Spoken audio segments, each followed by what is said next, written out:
ความเสื่อมถอยหน่อยลงแห่งการแสดงธรรม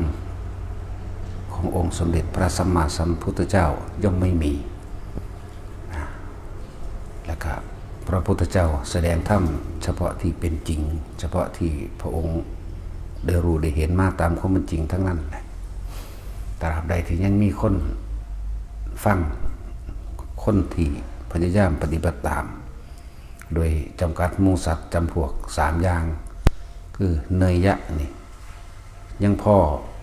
แนะนำสั่งสอนใดแต่ว่าก็ต้องอาศัยการพูดบ่อยๆการแนะบ่อยๆการทำให้บ่อยๆทำให้มากๆนั่นเองก็เลยว่าความเสื่อมถอยในลงย่อมไม่มีแห่งองค์สมเด็จพระสัมมาสัมพุทธเจ้าเพราะว่าหมู่สัตว์ทั้งหลายที่มีความบัทันได้มีบุญมากพ่อที่ฟังธรรมครั้งหนึ่งบรรลุบ่ได้ตรัสรู้บ่ได้ฟังธรรม2 ครั้งบรรลุได้ตรัสรู้ได้แต่ว่ายังมีพวกหมู่สัตว์ทั้งหลายที่ยังบ่รู้บุญรู้บาปแต่ว่าอาศัยการแนะนำก็สามารถที่จะรู้ตามความเป็นจริงได้นั่นแหละจึงว่าความเสื่อมถอยน้อยลงย่อมไม่มีแห่งการแสดงธรรมย่อมไม่มีแห่งองค์สมเด็จพระสัมมาสัมพุทธเจ้าเฮามาคิดเบื้องหลังเฮาเป็นตะเบื่อนายแทนเพิ่นนะท้อถอยแทนเพิ่นนะ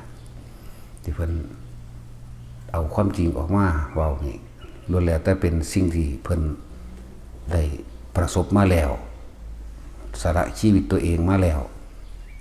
เพื่อผู้อื่นบ่แม่นแต่คนเด้ทุกชัดเลยมันธรรมดาแล้วจังว่าเฮามีโอกาส เป็นผู้มีบุญมีวาสนามีความสงบมีวาสนามีแนวทางพ่อสิปฏิบัติเป็นตามเพิ่นใดเรียกว่ามีวาสนาจังว่าพวกเฮาพยายามทำให้มากทำให้บ่อยเอาทำให้ชินเอาเดี๋ยวเฮาก็รู้ได้เองโดยในตัวเฮาเองแหละ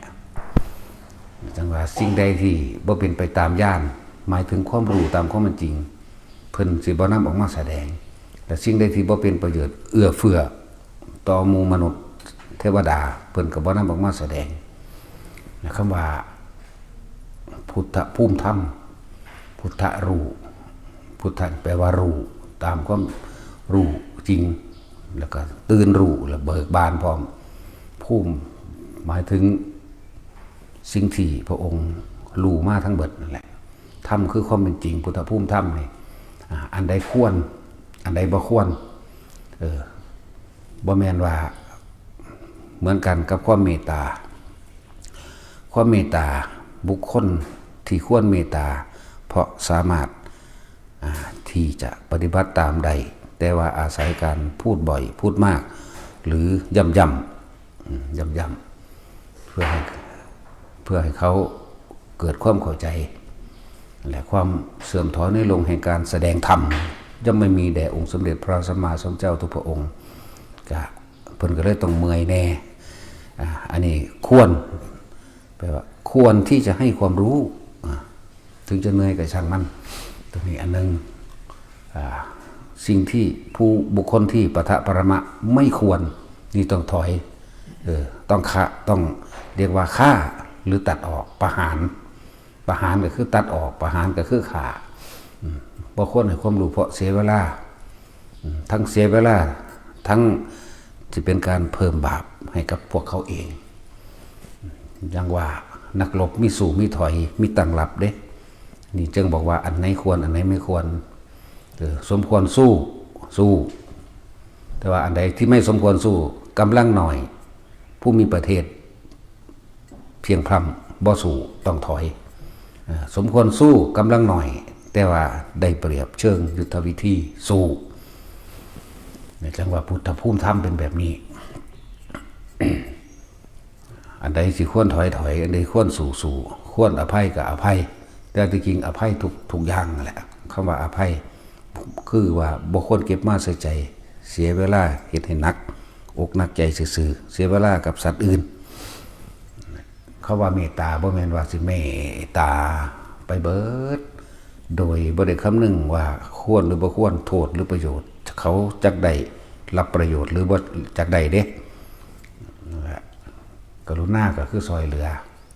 มุทิตาก็คืออันใดควรยินดีหรือบ่ยินดีนี่ก็แยกแยะเอาเด้อเห็นเขาตีกันฆ่ากันชนะกันใดไปยินดีน้ำเขานี่ไม่ควรเรียกว่ามีตั้งรับลุกลับมีถอยมีสู่เป็นธรรมดาความสงบบางอย่างก็ต้องอาศัยกำลังเด้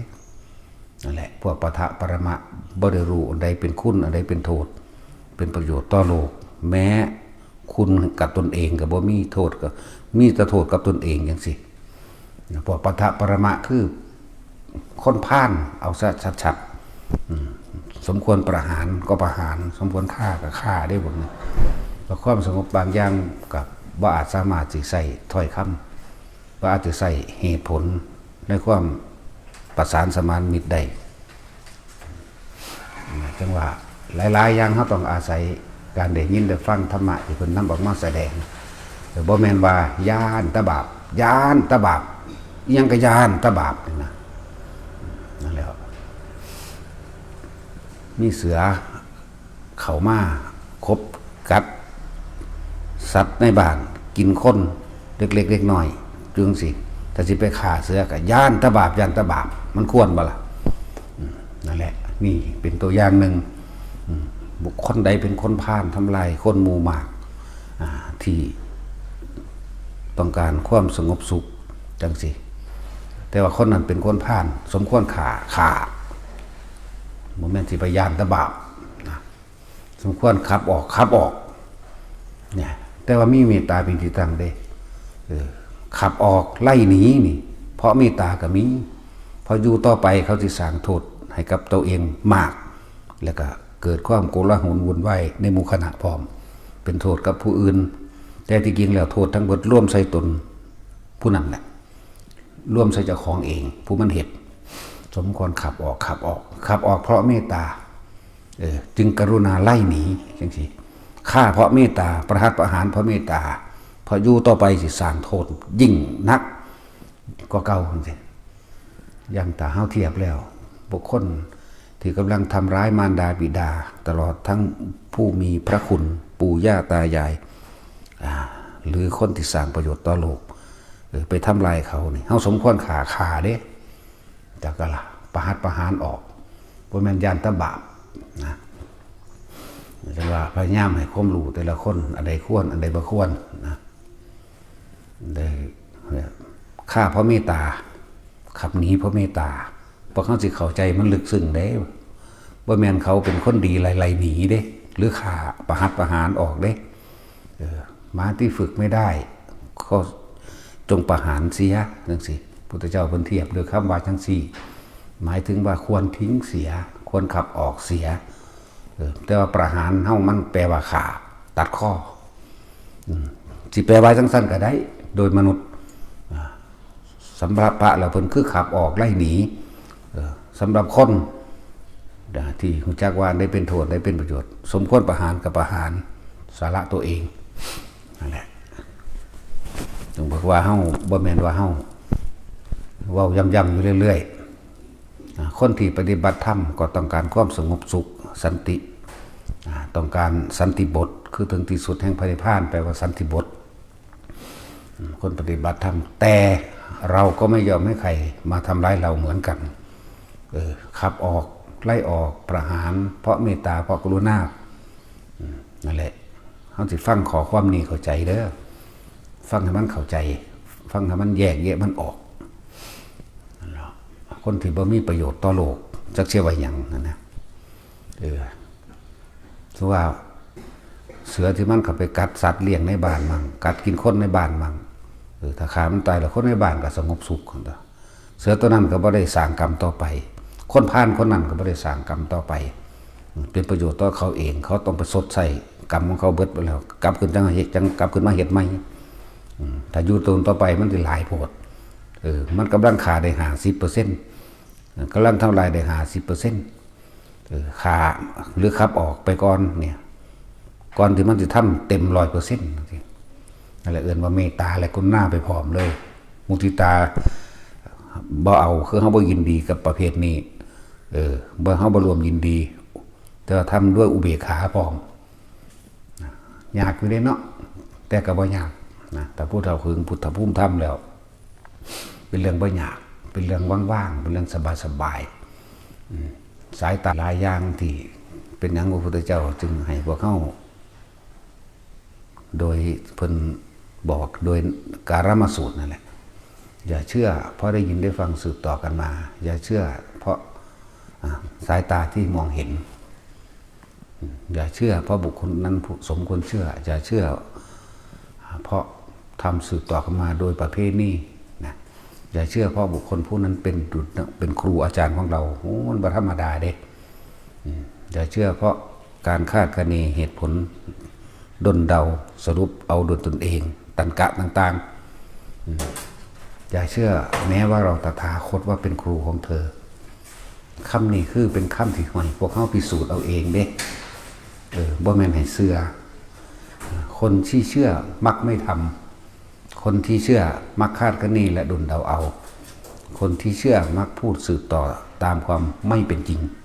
บ่จริงเด้แต่ว่าคนที่เข้าถึงความจริงนั่นแหละเข้าถึงตถาคตว่าให้ทุกคนพิสูจน์ตัวเองเอาตัวเองเมื่อเฮารู้โดยตนเองเฮาแล้วสิเชื่อหรือบ่เชื่ออันนั้นไม่ใช่ความเชื่อแต่เป็นความจริงแต่จะยึดหรือไม่ยึดนี่ต่างหากคำว่าปล่อยว่างมันจึงคนที่เขาไปถึงแล้วสิปล่อยหรือบ่ปล่อยนี่ก็ต่างหากเด้อถึงแล้วจริงแล้วเห็นแล้วรู้แล้วนั่นแหละแต่ว่าอยู่ที่ตัวเองสิปล่อยหรือบ่ปล่อยนะเอาล่ะพอ